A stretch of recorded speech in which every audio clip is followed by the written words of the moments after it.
kasih atas segala yang Kau berikan bagi setiap kami Tuhan. Engkau sungguh baik banget, rahmat baik Bapa. Baik penyertaan-Mu, perlindungan-Mu begitu sempurna bagi setiap kami Yesus. Kami ada di tempat ini Tuhan, kami datang rindu dan haus akan Engkau Tuhan. Layakkan simpati kami Bapa, layakkan simpati kami untuk masuk dalam hadirat-Mu Yesus. Terima pujian dan sembah kami hanya bagimu Tuhan. Engkau yang layak disembah Tuhan. Terima kasih Yesus, terima kasih Roh Kudus. Engkau sungguh baik Tuhan. Yes, Jesus. Terima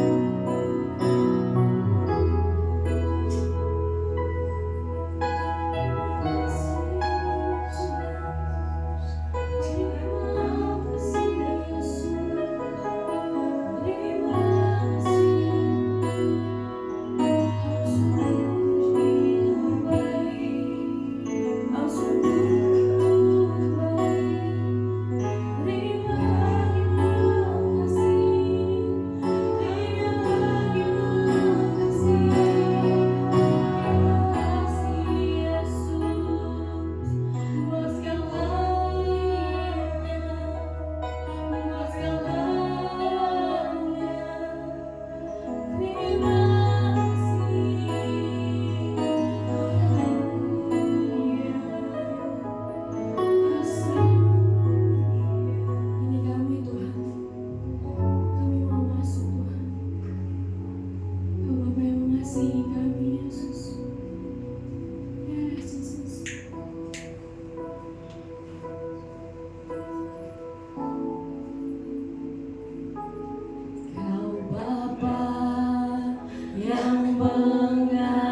Tuhan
Sebentar kita akan mendengar sebagai firman Tuhan. Satu pagi berdiri Bapak Ibu Saudara, kita akan berkasih firman Tuhan bersama-sama. Kita angkat senjata kita. 3, 2, 1. Aku percaya firman-Mu berkuasa. Aku percaya firman-Mu dapat merubah seluruh hidupku. Aku percaya firman ini adalah Tuhan sendiri. Aku siap untuk menerima dan melakukannya dalam nama Yesus. Amin. Tampillah hadirat Tuhan buat Ibu Saudara. Kita nyanyikan dari awal. Yes.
Sebab daripada-Mu lah Tuhan, pertolongan demi pertolongan, berkat demi berkat, perlindungan, penyertaan, bahkan segala hal yang baik, semuanya berasal daripada-Mu. Dan bila hari ini kami masih bisa berdiri, kami masih bisa menyembah Tuhan, memuji Tuhan, semuanya karena kasih dan kebaikan Tuhan. Tidak henti-hentinya kami mengucap syukur.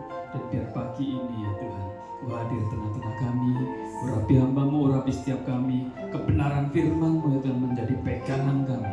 Sebab firman itu berasal daripada-Mu, jadi kekuatan bagi rohani kami. Terima kasih Bapak, dalam nama Yesus sama-sama katakan amin. Silakan duduk. Shalom Bapak Ibu semua. Bagaimana kabar saudara? Saya sudah nggak ke tempat ini lebih dari 1 tahun lebih ya. Mungkin sebelum pandemi itu masih berjumpa, tapi sesudah pandemi long time no see gitu ya. Lama tidak berjumpa. Nah saudara, saya rindu menyampaikan supaya kita menggenapi amanat agung. Masih tertulis di sini bahwa tahun ini adalah tahun amanat agung, supaya setiap kita itu bisa memenangkan jiwa-jiwa sesuai dengan perintah Tuhan. Berapa banyak saudara yang sudah closing memenangkan jiwa? Dan berapa jiwa Bu? Luar biasa, 20. Nemunya di mana Bu? Di pasar ya? Di jalanan. 20, luar biasa Bu. Bapak berapa jiwa Pak? Menangkan berapa jiwa sudah? Closingnya. Oh, tadi angkat tangan kayaknya.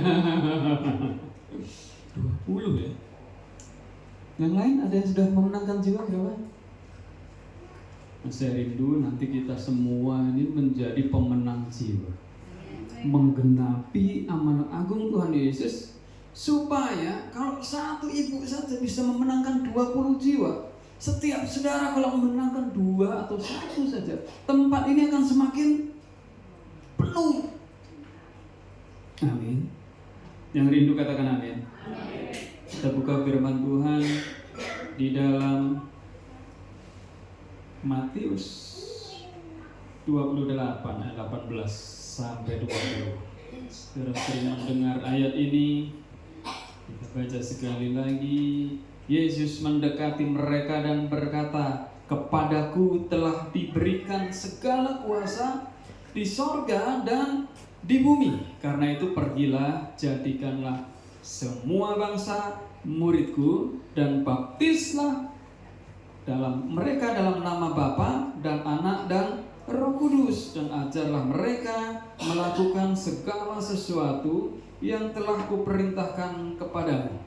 Dan ketahuilah aku menyertai kamu senantiasa sampai kepada akhir zaman." Sama-sama katakan amin. Firman Tuhan ini adalah perintah atau amanat agung yang Tuhan titipkan kepada kita. Ayatnya masih ada di sana, dan setiap minggu saudara bisa melihat. Sampai akhir tahun ini kita harus menggenapi rencana atau amanat agung yang Tuhan sudah berikan. Yang mau katakan amin? Saudara lihat kalau di dunia hari ini banyak gonjang-ganjing, banyak peperangan gitu ya, banyak hal yang terjadi di luar ekspektasi kita. Dan hari ini masih ada perang Iran melawan Amerika, melawan Israel. Dampaknya sampai kepada saudara dan saya. Ada merasakan nggak bensin naik? Ada merasakan? Kalau nggak merasakan berarti belinya Pertalite. Saya pemakai Pertalite, istri saya pakai Pertamax. Istri saya bingung, "Wih, ini bensin dapatnya sekarang sedikit."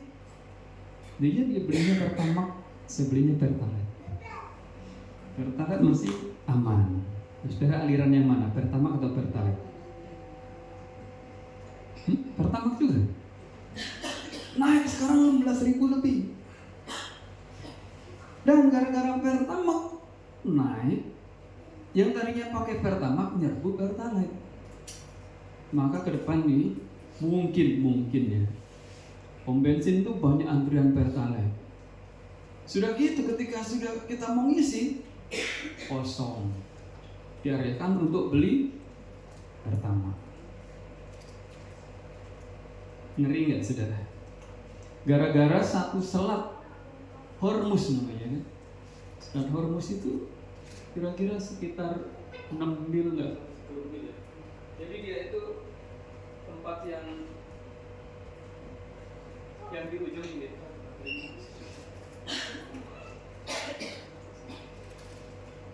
Tempat yang kecil itu di ujung sana.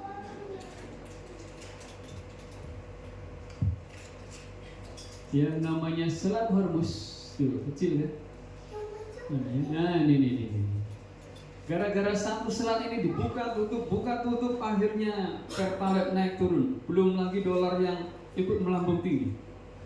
Kemarin dolar tembus 18.000.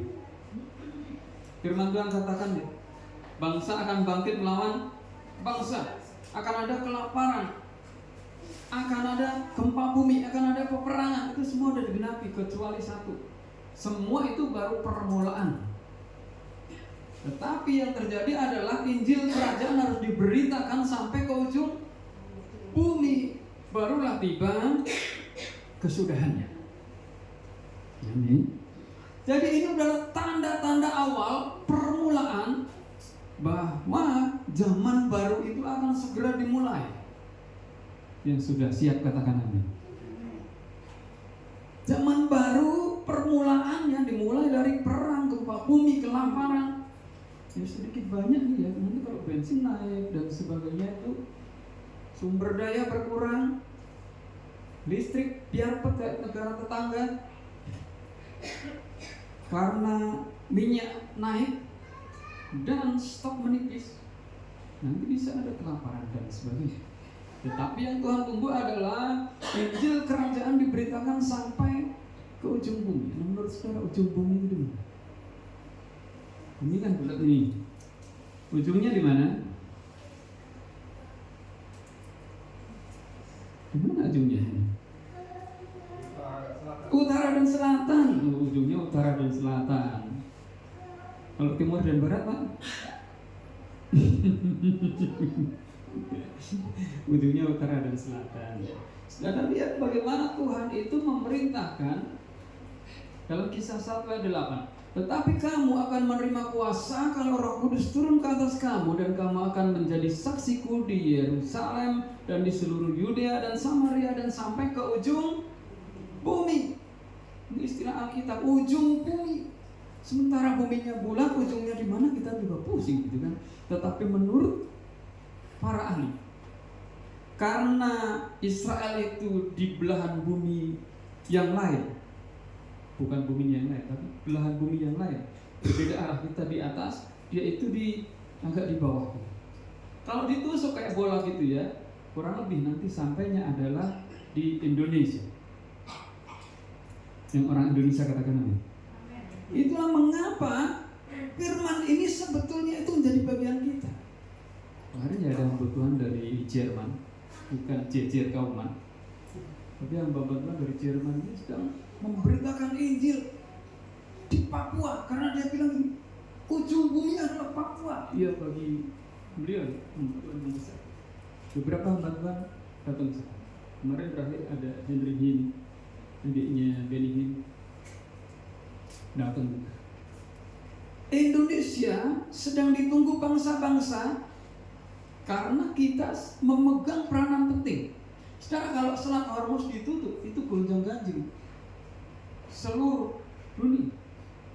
Kalau satu selat lagi kita tutup, namanya Selat Malaka, itu akan lebih heboh seluruh dunia. Sekarang kalau hari ini terjadi gonjang-ganjing di sana sini, Tuhan sedang menanti supaya Injil kerajaan diberitakan sampai ke ujung. Nah, kita nggak usah jauh-jauh sampai ke ujungnya. Minimal kita mengerti rencana Tuhan dalam hidup kita. Yang mau katakan amin? Karena makna kuncinya adalah ada dunamis atau dinamis atau dinamik. Itu artinya kuasa. Dan saudara akan menjadi saksi, martus, atau kalau saudara mempunyai karunia, ada yang punya karunia menjadi martir, tapi jarang sekali, kecuali memang dipilih oleh Tuhan. Jadi dua kata ini menjelaskan bahwa ada kuasa yang menyertai ketika saudara menjadi saksi. Ketika saudara bergereja, kita ini menjadi saksi di tengah dunia yang gelap ini. Yang mengerti katakan amin. Supaya kesaksian saudara membawa semua orang untuk datang kepada Tuhan. Lingkarannya itu begini, kalau saudara lingkaran dari yang kecil di Yerusalem, terus setelah Yerusalem ke Yudea, Samaria, sampai ke ujung bumi, maka saudara sedang melaksanakan yang namanya amanat agung Tuhan Yesus. Itu dari sesuatu yang kecil kepada sesuatu yang lebih besar. Yang mengerti katakan amin. Mulailah dari Yerusalem, saudara. Yerusalem itu skopnya kecil, tetapi mulai dari Yerusalem ini saudara harus diperlengkapi. Satu kali saya ke Yerusalem bersama tim WTC, dan waktu itu sedang ada peringatan, ada convocation di sana dengan Pak Niko dan gereja di bawah Pak Niko. Kita naik ke upper room. Upper room itu adalah lantai atas, di mana mereka rasul-rasul berkumpul untuk menantikan Roh Kudus. Sebelum Roh Kudus turun, itu sudah diberitakan kepada murid-muridnya.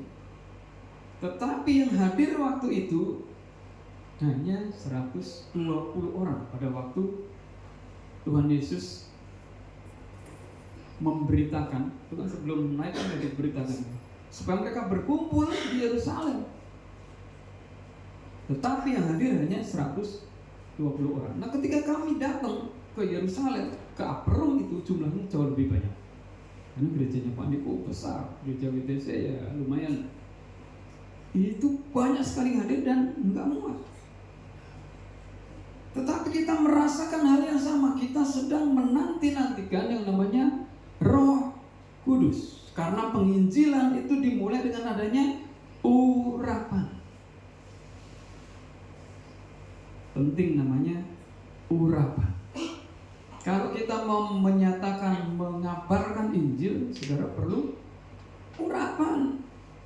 Supaya ada keberanian, supaya ada kesempatan, supaya orang juga dijamah, supaya orang menerima berkat dari pemberitaan saudara. Yang mengerti kata-kata. Jadi kita harus menerima urapan, menantikan Roh Kudus. Mulailah dari mesbah kita, mesbah doa pribadi, mengejar hadirat Tuhan bahkan sampai penuh. Karena mereka yang menantikan Roh Kudus, waktu itu firman Tuhan katakan mereka dipenuhi oleh Roh Kudus bagaikan lidah-lidah api. Kita sudah melewati masa-masa penantian kemarin turunnya Roh Kudus. Dan kalau nih saudara menerima Roh Kudus, maka menerima kuasa. Yang mau katakan amin. Hanya ketika saudara punya kuasa, punya power gitu ya, saudara bisa melakukan banyak hal. Karena saudara memerlukan urapan dari Tuhan. Yang berarti katakan amin. Supaya datang pengurapan itu kita perlu berkorban. Mesbah pribadi itu kita perlu berkorban. Perlu waktu, perlu disiplin, perlu kita ketekunan untuk mesbah, untuk berdoa, untuk baca firman, sehingga hadirat Tuhan itu datang. Jadi perlu namanya sacrifice, alias pengorbanan. Firman Tuhan katakan no sacrifice, no fire. Karena kamu akan menerima kuasa kalau Roh Kudus turun. Hanya ketika saudara menjumpai Roh Kudus itu akan ada kuasa. Tapi supaya dapat kuasa itu harus berkorban. Korbannya adalah ya waktu, ketekunan, kedisiplinan, sampai saudara penuh dengan Roh Kudus. Yang mau katakan amin. Ketika saudara dipenuhi Roh Kudus, maka seperti halnya kalau saudara nanak nasi di beras dimasukin magic jar cooking dulu ya. Ada cooking kan ada warming kan pilihannya. Kalau kita pilih cook berarti dia sedang menanak nasi dan sampai matang. Kalau cuma warming berarti dipakai sesudah matang baru dipanasin. Kalau zaman dulu belum ada rice cooker gitu, masak kan pakai api, pakai kayu. Perlu api, kalau nggak ada api, nasi itu, beras itu akan tetap beras. Sampai Tuhan Yesus datang tetap beras. Jadi perlu api. Anggap baik. No sacrifice, no fire. Tidak ada pengorbanan, tidak akan ada api. No fire, no power. Nggak ada api, nggak ada urapan, maka nggak akan ada kuasa. Karena firman Tuhan katakan, kamu akan menerima kuasa kalau Roh Kudus turun ke atas kamu. Bayangkan seorang Petrus. Petrus itu aslinya penakut. Ketika Tuhan Yesus ditangkap, dia ini takut, dia ini menghindar, dia ini lari. Karena dari logatnya dia ketahuan, dia orang Galilea. Kalau saya dari logatnya ketahuan, saya ini orang Jawa gitu. Ketika Petrus ketahuan, kamu orang Galilea, pasti temannya ya. Enggak, saya bukan, saya nggak kenal, dia kabur. Dia lari dan dia berkata sampai 3 kali menyangkali.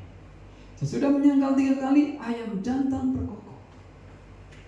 Tepat seperti yang dikatakan Tuhan Yesus. Bagaimana orang yang sama yang 3 kali menyangkal Tuhan di hari Pentakosta itu dia berkhotbah dan 3.000 jiwa dibaptis, diselamatkan. Bahkan Petrus ini dicatat sebagai salah satu martir yang cara matinya adalah disalib, sama seperti gurunya. Tetapi karena dia merasa tidak layak, dia bilang, aku nggak layak disalib seperti Tuhan. Boleh nggak kalau aku disalib kepalaku di bawah?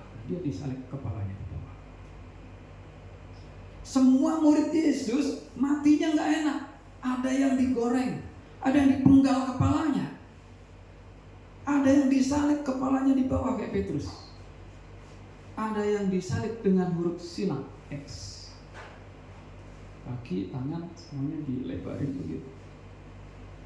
Andreas. Dan semua mati. Kalau mereka nggak punya kuasa, nggak punya keberanian, nggak punya holy boldness, maka nggak akan terjadi yang namanya martir itu. Kalau martir tidak terjadi, maka pemberitaan firman Tuhan sampai ke ujung bumi tidak akan terjadi. Oleh karena itu, mulailah dari Yerusalem kita. Supaya menerima kuasa, perlu pengurapan, perlu fire. Dituntut adanya pengorbanan. Amin.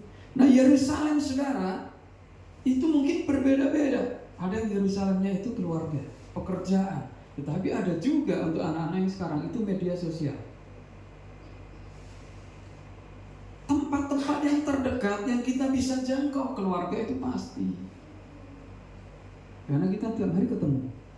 Belum lagi keluarga besar. Ada yang suka arisan sebulan sekali, arisan keluarga tuh. Bahkan kalau orang Korea Utara rajin mereka. Korea Utara, Medan, Sumatera Utara, mereka rajin punya supaya baik kekerabatannya. Sama juga orang Chinese. Mereka ketemu setiap tahun, misalnya bagi-bagi angpau gitu. Nah, itu keluarga sebagai Yerusalem, area yang kecil untuk memberitakan Injil. Belum lagi di tempat pekerjaan, setiap hari ketemu orang yang sama, bos yang sama, rekan kerja yang sama. Itu juga Yerusalem kita. Nah, bagi anak-anak Gen Z, anak-anak yang akrab dengan media sosial itu menjadi salah satu tempat kita untuk praktek penginjilan. Itu Yerusalem kita. Jangan sampai cuma media sosial itu isinya ijazah palsu, isinya sarwenda, isinya 200 juta, gitu kan? Itu lagi heboh kan hari-hari ini. Karena isinya ya gosip, digosok makin sip, semuanya terus aja begitu. Padahal dunia sedang menantikan kabar baik. Injil bahasa aslinya Evangelion, itu adalah kabar baik. Ketika dunia sedang menanti kabar baik, justru mereka yang mencari kabar, membawa berita, kulit tinta, wartawan dan sebagainya, media sosial bahkan, algoritmanya adalah yang tidak baik itu akan viral. Yang tidak baik akan viral. Yang baik belum tentu. Yang tidak baik viral duluan. Yang tidak baik kurang.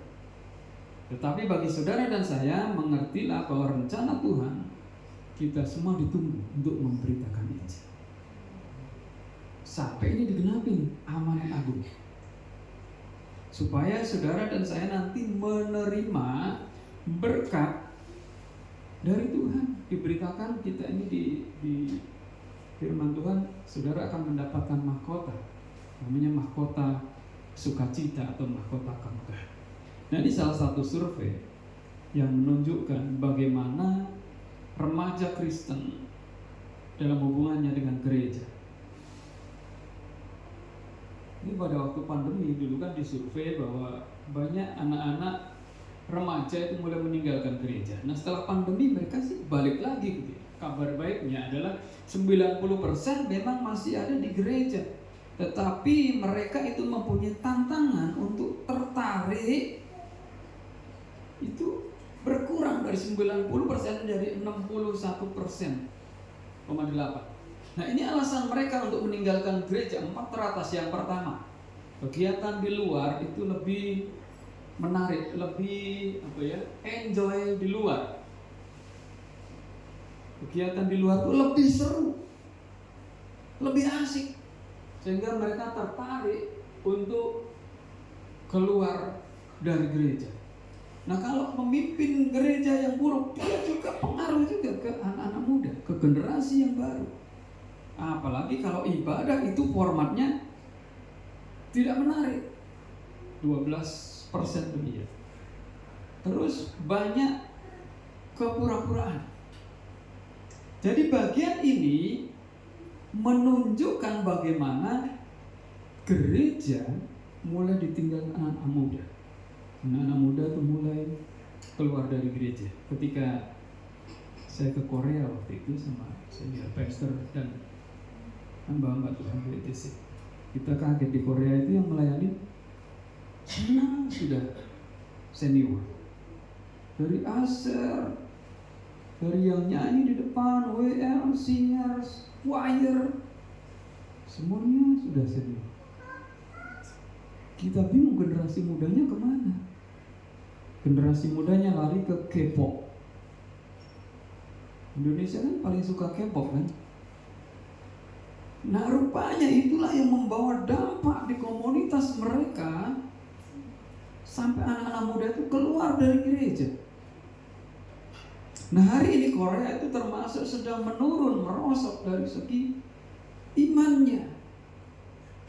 Maka ke depan Indonesia lah yang akan maju. Indonesia lah yang akan meneruskan estafet. Karena itu kita perlu anak-anak muda.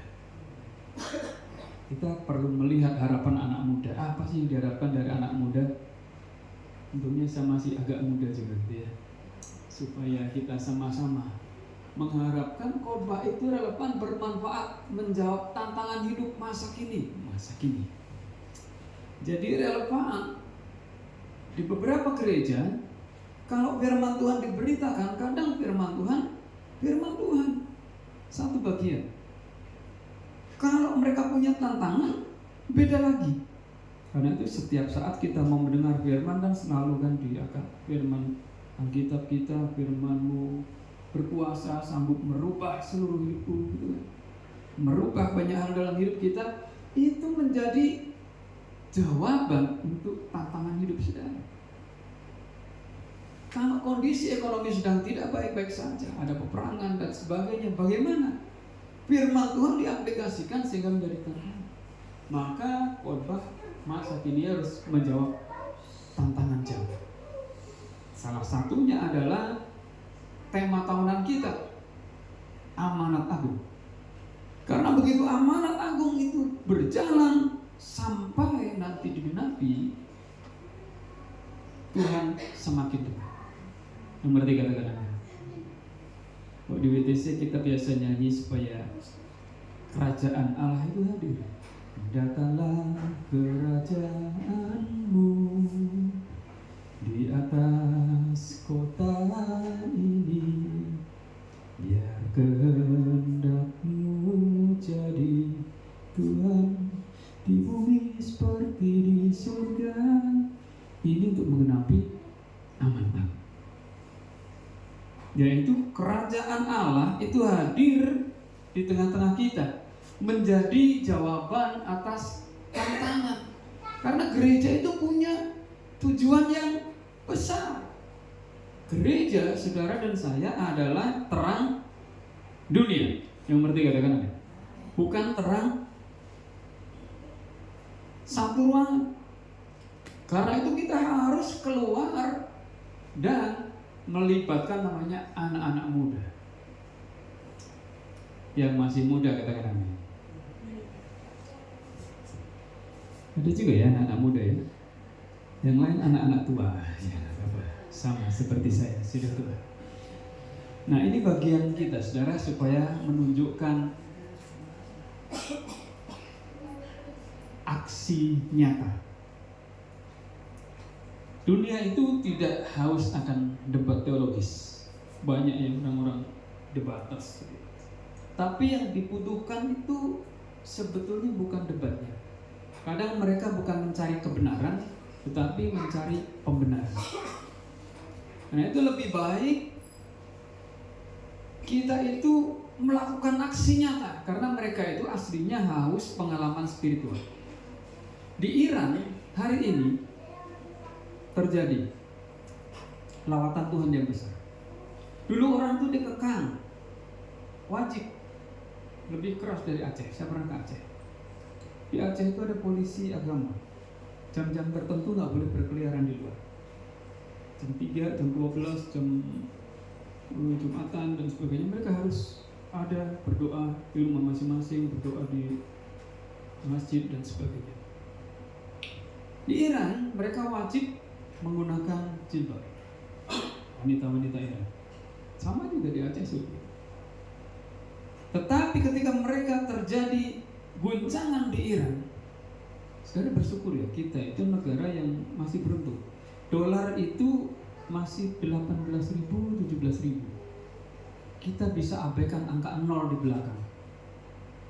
Karena seringkali 1.000 itu kan kita hitungnya cuma 1K. Jadi kalau dolar 18.000 itu cuma 18K. Atau sekarang 17.000, 17K. Bayangkan di Iran 1 dolar adalah 1,4 juta. Itulah mengapa di sana ada pergolakan, ada protes, sampai internet ditutup. Ketika mereka protes, itu orang-orang itu membuka jilbabnya. Dan ketika sudah mulai terjadi chaos, maka Amerika turun, Israel turun, dan makin chaos.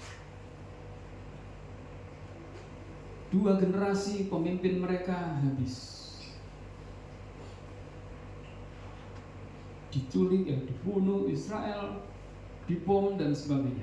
Tetapi ini yang terjadi, masyarakat di sana sedang dilawat Tuhan, sekalipun itu kayak dilarang dan tidak boleh terjadi, tapi mereka tetap menantikan Tuhan. Amin. Karena aslinya mereka itu harus berjumpa dengan Tuhan dengan atau tanpa saudara. Sekali lagi ya, Orang-orang yang Tuhan mau selamatkan, Tuhan Yesus sudah berkorban supaya seluruh dunia, firman Tuhan Yohanes 3:16, karena begitu besar kasih Allah akan dunia itu, kasih Tuhan untuk semua, termasuk orang Iran, orang Israel, dan bangsa-bangsa lain. Dengan atau tanpa saudara, mereka akan datang kepada Tuhan.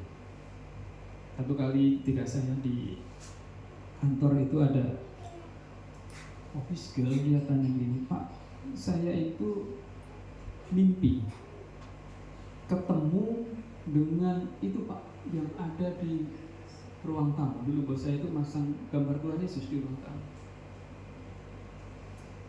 Dia bingung, saya mimpi kok ketemu itu siapa sih Pak? Nah itu Tuhan Yesus. Ya kenapa saya ketemu dia? Saya kan orang Kedar. Saya cuma bilang sama dia, Mbak, kamu sedang dicari Tuhan. Takut dia. Kenapa saya dicari? Kamu takut? Ya udahlah, itu dia masih bergumul dan dia nggak ngerti. Setahu saya dia itu membawa anak bos gitu kan ke sekolah minggu. Sekolah minggu karena anak masih kecil ya. Lagu yang terngiang-ngiang itu, Yesus angkat bebanku dan buang ke laut, yur, gitu kan? Buang ke laut, yur, buang ke laut. Yesus angkat dosaku dan buang ke laut, yur. Karena anak kecil dia nggak hafal dan cadel gitu. Yesus angkat bebanku dan buang ke laut, yur, gitu kan? Itu terngiang-ngiang di hati Mbak ini. Terus dia tahu, ternyata dosa itu kalau di Kristen itu diangkat Tuhan, ditebus. Itu terngiang-ngiang bagi dia. Dan dia ngimpi untuk kedua kalinya. Dia datang sama saya, dia tanya, Pak, saya ngimpi lagi, saya jadi takut. Mimpi yang sama ketemu Tuhan Yesus. Saya bilang, kamu tahu kan, kamu dicari Tuhan. Terus gimana dong Pak, saya takut. Dia ingin kamu menjadi pengikutnya. Itu kata-kata saya yang nancep ke dia. Dan dia bingung, apa yang harus kamu. Dia bergumul karena keluarganya keras. Tetapi karena dia takut sama Tuhan, dia ambil keputusan, Pak, saya rindu dibaptis. Dan orang ini pada akhirnya dibaptis. Setelah dia nggak kerja sama bosnya, dia masih kontak saya. Orang Cianjur. Ketika dia sudah kembali ke kampungnya, keluarganya nggak ada yang tahu. Ketika dia sedang berdoa, menurut cara mereka gitu ya, dia pakai kalimat yang lain. Dia sisipkan kata Yesus di situ. Tiap kali jam doa, adiknya ngamatin. Oh, kamu kayaknya udah beda. Akhirnya ketahuan lah karena ada Alkitab. Dan dia diusir sama keluarganya. Ketika diusir sama keluarganya, dia kan punya pilihan. Apakah kembali kepada agamanya yang lama atau ikut Tuhan? Tapi dia ambil keputusan, dia ikut Tuhan. Keberanian dari mana? Dari Tuhan. Ketika dia bingung, Pak, saya mau ke gereja, tapi gereja yang mana ya? Gereja logonya beda-beda. Yang GBI, ada yang GKI, ada yang HKBP, ada yang GKJ. Saya bilang, terserah mau bertumbuh di mana, di gereja yang mana, silakan. Nah, supaya nggak bingung, cobalah yang bahasa Indonesia. Daripada dia nyasar ke HKBP kan, nanti orang Korea Utara semua kan bingung dia. Atau ke GKJ pakai bahasa Jawa semua kan bingung kan dia. Udah, coba aja yang terdekat, yang kamu bisa bertumbuh. GBI boleh, GKI boleh, terserah. Yang penting bisa bertumbuh dalam Tuhan. Nah, ini orang-orang yang sedang memerlukan jawaban karena lawatan Tuhan itu terjadi. Ada juga orang-orang yang sakit, orang-orang yang sedang menantikan kesembuhan. Doakan. Satu kali saya itu lagi makan di rumah makan Padang. Nah, teman saya lagi makan itu di pagi, ada orang datang dengan sakit di lehernya itu bolong, nggak tahu sakit apa gitu. Bolong dan dia pakai handuk. Tiap kali itu kan ya rada ngeri juga gitu ya. Mungkin sejenis cancer atau apa. Terus teman saya bilang, Pak, ayo kita doakan dia. Ini tempat umum bro, bukan berarti nggak berani. Tempat umum, tempat orang makan, dan yang pasti kita harus izin dulu sama dia.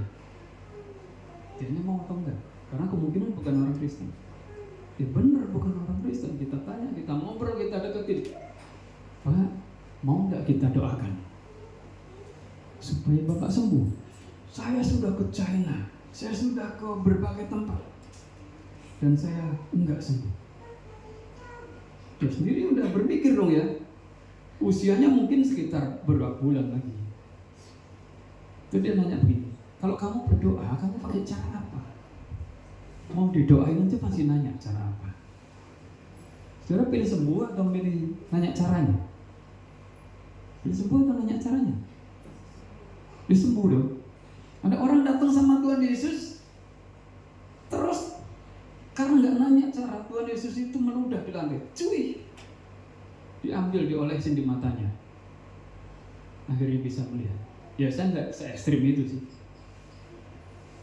Ada hamba Tuhan yang dia pakai cara yang aneh. Ada orang sakit dalam gitu. Terus ketika dia maju ke depan, itu bukannya diurapin, bukannya didoain begini, itu ditonjok, jedar, orang jatuh, pingsan. Ini Smith Wigglesworth, ini seorang yang terkenal. Ketika orang itu bangun, dia sembuh.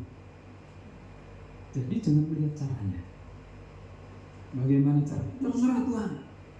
Tuhan pakai ludah tadi sembuh, tapi itu bukan metode. Jangan semua nanti sembarang meludah kasih ke orang, wah saudara nanti salah ini konteksnya. Jadi jangan tanya caranya. Ini orang ketika mau didoain, dia tanya pakai cara apa Pak? Ya Kristen lah, saya orang Kristen. Ini yang buat saya kaget. Saudara akan merasakan namanya penolakan. Saudara akan ditolak. Saya nggak mau kalau didoain dengan nama Yesus, dengan orang Kristen. Terserah, yang penting saya sudah menawarkan untuk mendoakan untuk supaya Bapak sembuh. Sebab saya juga nggak enak ngomongnya, karena saya mendapatkan impresi bahwa umurnya dia nggak akan panjang lagi. Kalau di film mungkin udah kelihatan tuh ada roh yang membayangi yang siap menuai dia. Tapi karena dia nggak mau didoakan, ya sudah, resiko ditanggung penumpang. Karena bisa ada tanda, ada mujizat yang Tuhan pakai. Satu kali saya itu lagi KKR di Nias Selatan, Nisau. Di sana itu mau hujan. Di lapangan kita KKR malam-malam, waduh mau hujan. Gimana caranya? Saya setel film Yesus. Itu orang berkerumun datang, mana anak kecil, orang-orang dewasa datang. Itu udah banyak. Waduh Tuhan, makin gelap. Ketika gelap itu, mereka sedang nonton film yang saya putar. Saya jalan keliling lapangan, cuma saya berdoa, Tuhan yang berkuasa, segala kuasa sudah berikan di bumi dan di surga. Tapi saya percaya aja sama Tuhan. Lambat laun, itu mendung yang membuat gelap itu berpindah. Literally berpindah. Saya kesana sama pendeta bapaknya Eka Elias, Pak Lasipo. Nah, ketika saya kesana, saya melihat itu mujizat Tuhan nyata. Nah, ketika KKR itu ada orang sakit, kebanyakan sana orang sakit kepala.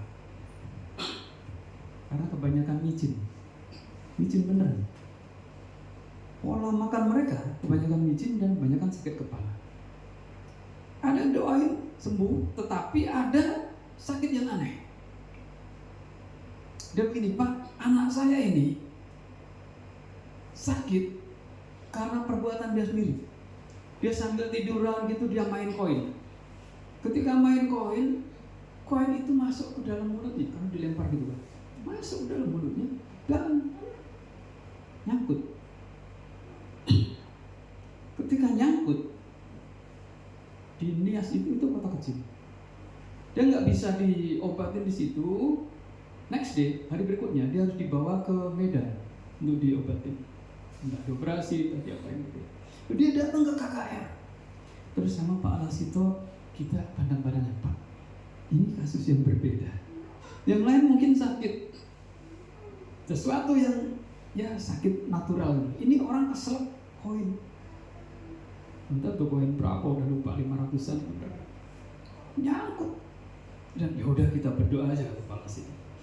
Berdoa, dan ajaibnya Tuhan, ini orang itu ada koin nyangkut ya. Setelah kita doakan, tak gimana caranya waktu itu ya mirip-mirip kayak ditonjok ya, ini biar keluar gitu. Bener loh, koin itu keluar. Sudah baca kuasa Tuhan? Jangan tanya caranya, percaya sama Tuhan. Saya rindu supaya kita nanti bisa menggenapi amanat agung dan setiap saudara berjalan dengan kuasa Tuhan. Panggilan saudara itu adalah membagikan kesaksian. Ini level ini. Setelah kesaksian saudara harus memberitakan Kristus dari sesuatu yang umum kepada khusus, yaitu keselamatan. Sudah itu pimpin doa untuk keselamatan. Kalau kita memimpin doa keselamatan, orang mengaku dosa dan sebagainya, itu sama kayak kita itu membawa mereka bertobat menjadi pengikut Tuhan. Tapi sesudah itu bangunlah komunitasnya, jangan dilepas sendiri. Kalau dilepas nanti kembali ke komunitas yang lama. Sama seperti Pak Agus kan, dia melayani di penjara kan. Saya melayani juga di penjara, di rutan, di lapas gitu. Ketika orang-orang itu sudah keluar, mereka ada yang datang ke gereja nyariin, Pak Arsito di mana? Ini dapat nomor saya dari mana sih? Dia datang ke gereja, Pak, saya bawa jiwa mau dibaptis. Kebetulan saya ada di situ. Bulan ini juga saya ada di Adam Baptis. Ternyata mereka bisa membawa jiwa, bersaksi untuk orang lain. Narapidana, napi bisa membawa jiwa. Tetapi yang lain, kadang ada yang datang untuk cari pekerjaan. Nah, ini bahaya. Tidak semua orang bisa menerima bekas napi. Oleh karena itu, bangunlah komunitas yang benar supaya mereka nggak kembali. Karena ketika perusahaan menolak, orang-orang menolak, maka dia akan kembali kepada komunitasnya. Mulailah dari diri saudara. Ada api dari dalam hidup kita. Siklus penginjilan kan begitu. Sesuatu yang dinamis itu ada kuasa dan memampukan saudara untuk menjadi saksi. Mulai dari api, ini siklusnya internal, kuatlah menjadi integritas di tempat yang lokal, baru nanti akan berdampak ke eksternal. Orang lain akan melihat sesuatu yang berbeda dari saudara. Ini tanggung jawab saudara dan saya. Ada 5 hal yang secara cepat saya sampaikan. Panggilan itu, kalau saudara seringkali dengar gini, dengar dia panggil nama saya, dengar dia panggil namamu. Itu panggilan Tuhan yang sifatnya adalah panggilan yang dari atas, calling. Kalau orang dipanggil untuk melayani Tuhan, memberitakan Injil, ada orang dipanggil untuk menerima keselamatan, itu calling sifatnya dari atas. Tuhan yang memanggil. Panggilan yang pertama itu dari sisi atas. Sisi sekeliling kita, ketika kita melihat orang di sekitar kita, mungkin keluarga besar, mungkin teman kerja yang belum percaya Tuhan, itu adalah orang-orang di sekeliling kita. Kebutuhan mereka pasti adalah keselamatan. Amin.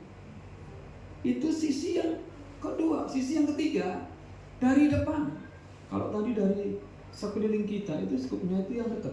Kalau dari depan, kita sesuatu yang jauh adalah masa depan dia, harapan dia, kehidupan dia yang selanjutnya. Itu juga menjadi bagian saudara untuk menanggapi panggilan ini. Yang keempat, dari bawah, saudara akan melihat bahwa di dalam Lukas itu dikatakan ada seorang kaya yang tidak disebut namanya.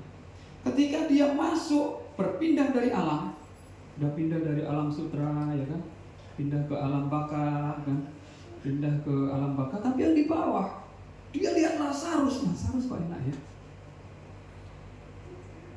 Ternyata orang ini dia ada di bawah dan perlu belas kasihan karena dia terhina. Dia bilang gini, Tuhan, boleh nggak Lazarus itu tunjukkan jarinya, kasih aku air karena aku haus. Bersyukur saudara kita melimpah dengan air.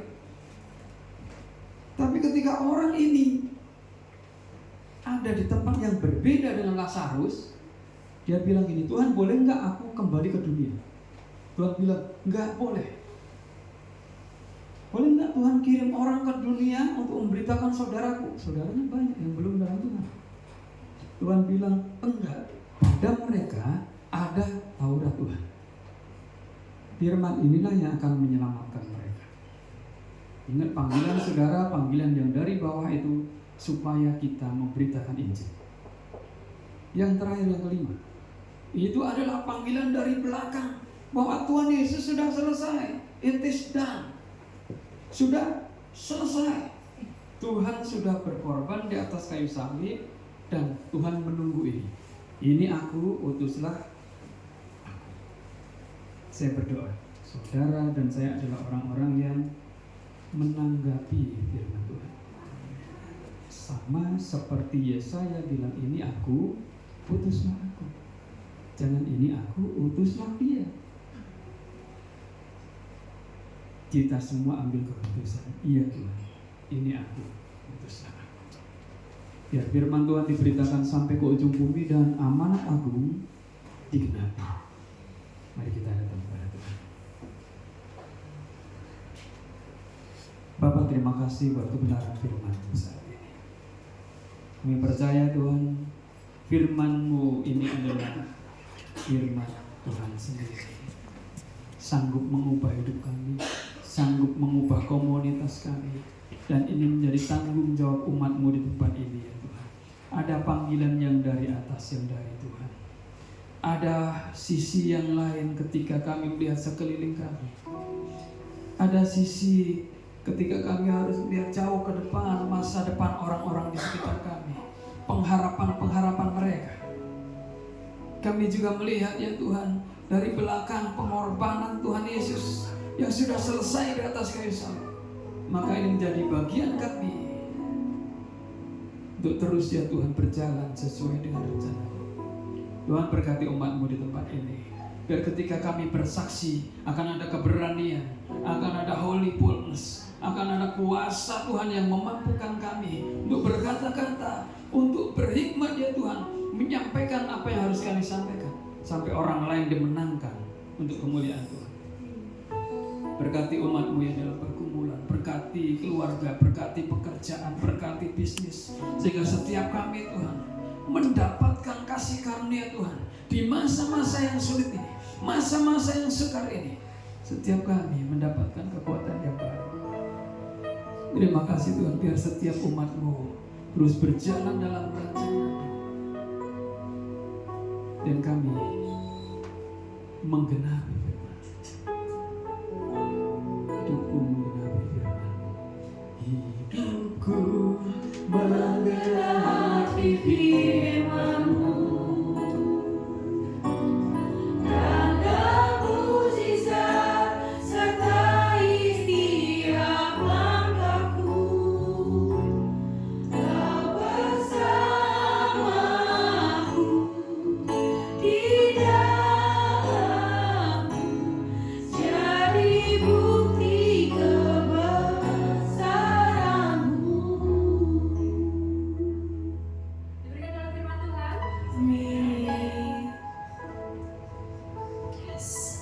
Sebentar kita akan memberi persembahan kedua.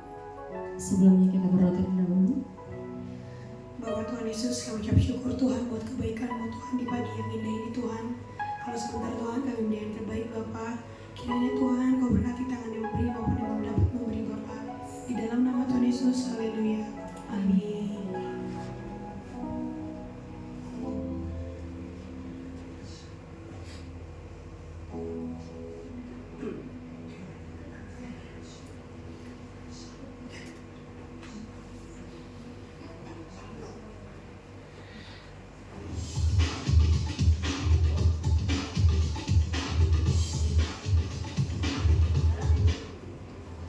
Shalom saudara, berikut pengumuman untuk minggu ini.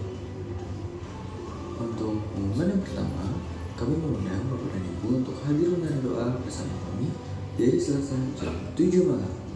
Hari Sabtu, hari ibadah Yud di gereja jam 6 sore. Untuk anak remaja, jangan lupa datang ya. Hari Minggu, ada ibadah raya seperti luar biasanya di gereja jam 9 pagi dan jam 5 sore. Mari kita terima kuasa dan lawatan Tuhan. Demikian pengumuman untuk minggu ini. Selamat hari Minggu. Tuhan Yesus memberkati. Teman-teman,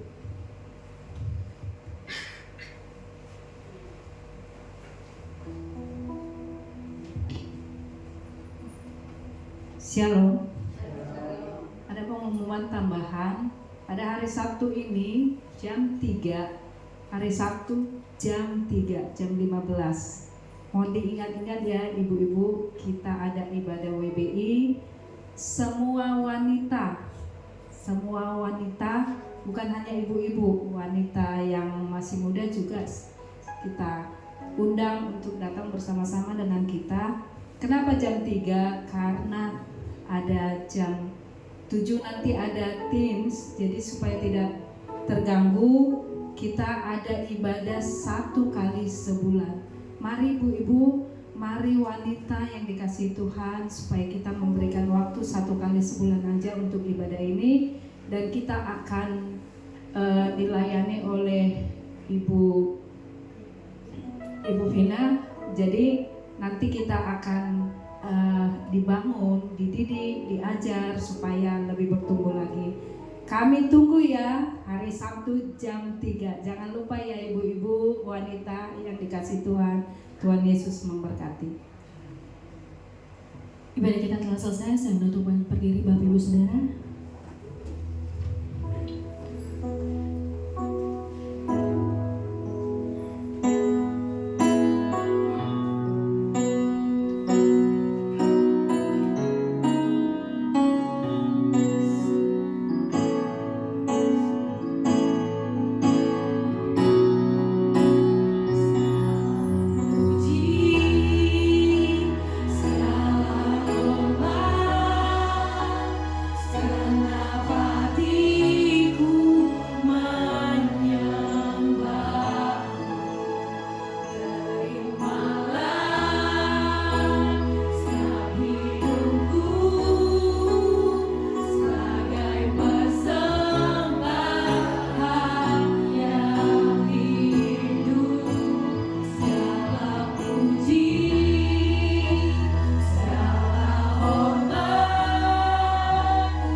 Terima kasih Bapa, terima kasih Tuhan Yesus, terima kasih Roh Kudus.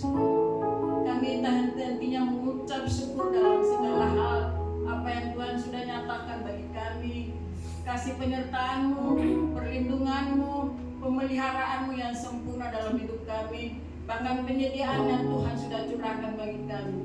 Terima kasih Bapa, terima kasih.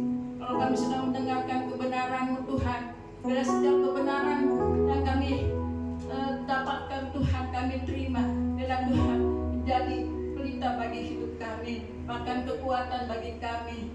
Terima kasih Bapa, terima kasih. Kami serahkan semua Tuhan, hidup kami, dan kami boleh mengandalkan Engkau. Terima kasih Bapa. Ya Tuhan, Kau berkati hamba-Mu Pak Jito Tuhan, dimanapun dia berada Tuhan, dimana Tuhan Kau memanggil dia untuk boleh melayani-Mu Tuhan. Terima kasih Bapa, kami percaya Tuhan bahwa Tuhan yang memanggil, Tuhan untuk boleh menjangkau jiwa-jiwa dimanapun Tuhan percayakan. Terima kasih Bapak, terima kasih. Ya Tuhan, Kau juga berkati apapun pekerjaannya Tuhan. Kau jadikan dia berhasil dan beruntung. Kau berkati keluarganya Tuhan. Terima kasih Bapak, terima kasih.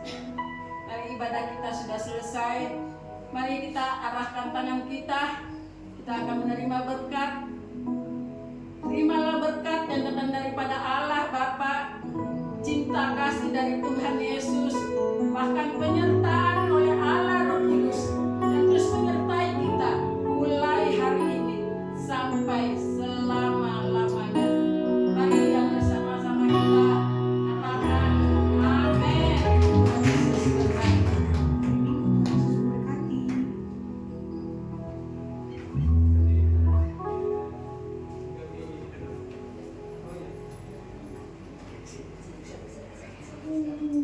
Oh,